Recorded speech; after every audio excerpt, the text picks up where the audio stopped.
2023 সালের নির্বাচনে বিএনপির জয়ের সম্ভাবনা কতটুকু? খালেদা জিয়া এবং তারেক রহমানের যৌথ নেতৃত্বে বিএনপির দারুণ নির্বাচনী পরিকল্পনা। দ্রুত সংগঠন গুছাতে বদ্ধপরিকর দলটি। বিস্তারিত দেখুন ভিডিওতে। 2018 সালের ফেব্রুয়ারিতে চেয়ারপারসন বেগম খালেদা জিয়া কারাবন্দী হওয়ার পর থেকে ভারপ্রাপ্ত চেয়ারম্যান তারেক রহমানের নেতৃত্বে চলছে বিএনপি। দলটির নীতি নির্ধারকরা বলছেন, বিএনপি পরিচালনায় বেগম জিয়ার অনুপস্থিতি ছেলে তারেক রহমান দক্ষতার সাথেই সামাল দিচ্ছেন। তবে বর্তমান নেতৃত্বের মূল পরীক্ষা অপেক্ষা করছে 2023 সালে দ্বাদশ জাতীয় সংসদ নির্বাচনের বৈতরণী পর্বে। দুর্নীতির একটি মামলায় 2018 সালের 8 ফেব্রুয়ারি বিএনপি প্রধান এবং সাবেক প্রধানমন্ত্রী বেগম খালেদা জিয়া কারাবন্দী হন। তাকে এমন এক সময় কারাগারে পাঠানো হয় যখন একাদশ জাতীয় সংসদ নির্বাচনের প্রস্তুতি চলছিল। তার এই বন্দিত্ব বিএনপির নির্বাচনমুখী রাজনীতিতে বড় ধরনের প্রতিবন্ধকতা সৃষ্টি করেছিল। লন্ডনে অবস্থানরত বিএনপির ভারপ্রাপ্ত চেয়ারম্যান তারেক রহমান ঠিক ওই সময় দায়িত্বে এলে বিএনপিতে এক ধরনের কিং কর্তব্য বিমূঢ়তা পরিলক্ষিত হয়। বেগম খালেদা জিয়ার অনুপস্থিতিতে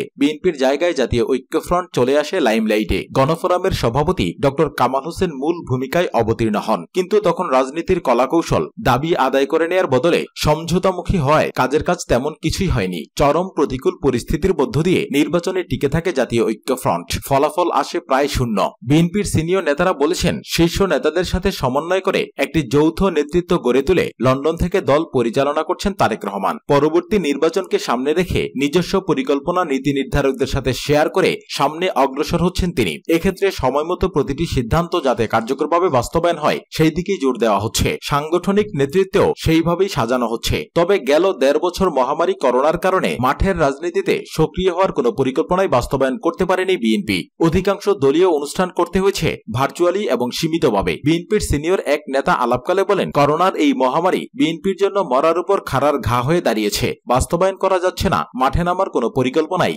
সভা সমাবেশের মধ্য দিয়ে নেতাকর্মীদের সক্রিয় করা যাচ্ছে না। নির্বাচনকে ঘিরে যেসব দাবি দলটির রয়েছে তা পূরণে চাপ প্রয়োগ করা সম্ভব হচ্ছে না। ফলে করোনা বিএনপির রাজনৈতিক পরিকল্পনা বাস্তবায়নে মারাত্মকভাবে বাদ সেধেছে। বিএনপির বর্তমান কার্যক্রম এবং পরিকল্পনা বিশ্লেষণ করে দেখা গেছে, দলটির মূল লক্ষ্য 2023 সালের দ্বাদশ জাতীয় সংসদ নির্বাচন। ওই নির্বাচনের আগে নিরপেক্ষ নির্বাচন অনুষ্ঠানে দলটির যেসব দাবি রয়েছে তা আদায় করতে পুনরায় সর্বাত্মক কর্মসূচি গ্রহণ করা হতে পারে। 2014 এবং 2018 সালের নির্বাচনে বিএনপির মূল দাবি ছিল নিরপেক্ষ একটি সরকারের অধীনে নির্বাচন অনুষ্ঠান। এই দাবিতে 2014 সালে দশম জাতীয় সংসদ নির্বাচনের আগে হরতাল, অবরোধ সহ দেশজুড়ে দীর্ঘ আন্দোলন গড়ে তুলেছিল বিএনপি। কিন্তু দাবি পূরণ না হওয়া নির্বাচনী প্রক্রিয়ার বাইরে থেকে দলটি আন্দোলন অব্যাহত রাখে। নির্বাচন পরবর্তী আরো মাসাধিককাল এই আন্দোলন অব্যাহত রাখা হয়েছিল। রাজনীতির অন্দরমহলে আলোচনা ছিল, সরকার সাংবিধানিক বাধ্যবাধকতা হিসেবে ওই নির্বাচন করেছে, দ্রুতই আরেকটি নির্বাচন দেয়া হবে। বিএনপি মূলত সেই লক্ষ্যেই তখন আন্দোলন অব্যাহত রাখে।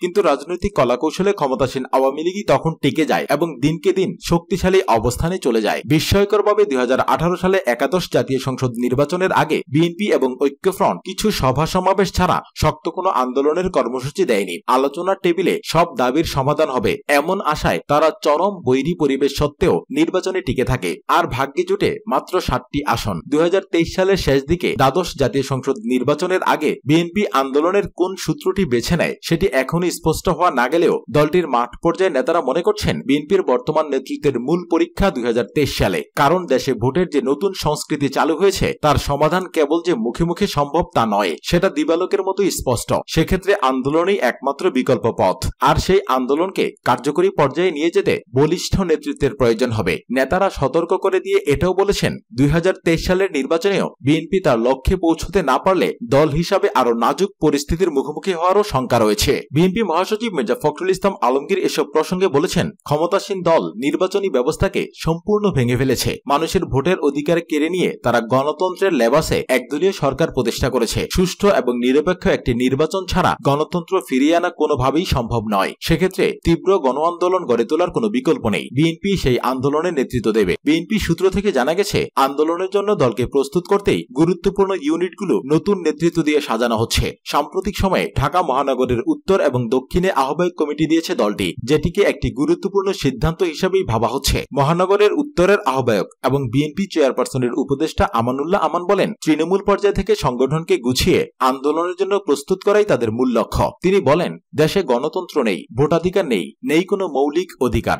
নির্দলীয় নিরপেক্ষ সরকারের অধীনে একটি জাতীয় নির্বাচনের মধ্য দিয়েই কেবল এই দুর্বিষহ অবস্থা থেকে উত্তরণ সম্ভব। জনগণের দল হিসাবে বিএনপি দেশে গণতন্ত্র ফিরিয়ে আনতে তীব্র আন্দোলন গড়ে তুলবে। সেই বৃহত্তর লক্ষ্যকে সামনে রেখেই তারা অগ্রসর হচ্ছে। বিএনপির এই সিনিয়র নেতা আরো বলেন, 2023 সালের নির্বাচনের আগেই জনগণকে সাথে নিয়ে বিএনপি নিরপেক্ষ নির্বাচনের দাবি আদায় করবে। আন্দোলনের মাঠে 3টি গুরুত্বপূর্ণ সংগঠন ছাত্রদল, যুবদল এবং স্বেচ্ছাসেবক দলকেও শক্তিশালী করার উদ্যোগ নিয়েছে বিএনপি। তবে এসব দলের মাঠ পর্যায়ের কমিটি গঠনের ক্ষেত্রে হাইকমান্ডের উদ্দেশ্যের ব্যত্যয় ঘটেছে বলেও অভিযোগ উঠেছে। এসব অভিযোগ খতিয়ে দেখা হচ্ছে। বিএনপির শীর্ষ পর্যায়ের সিদ্ধান্ত অনুযায়ী অভিযোগ প্রমাণিত হলে এখন যারা গুরুত্বপূর্ণ অঙ্গ সংগঠনগুলোর নেতৃত্বে রয়েছেন তারাও পদ হারাতে পারেন। এখন দেখার বিষয়, আগামী দ্বাদশ জাতীয় সংসদ নির্বাচনের আগে বিএনপি কিভাবে পুনর্গঠন করে নিজেদেরকে শক্তিশালী করে রাজপথের আন্দোলনকে আরো সক্রিয় করতে পারে।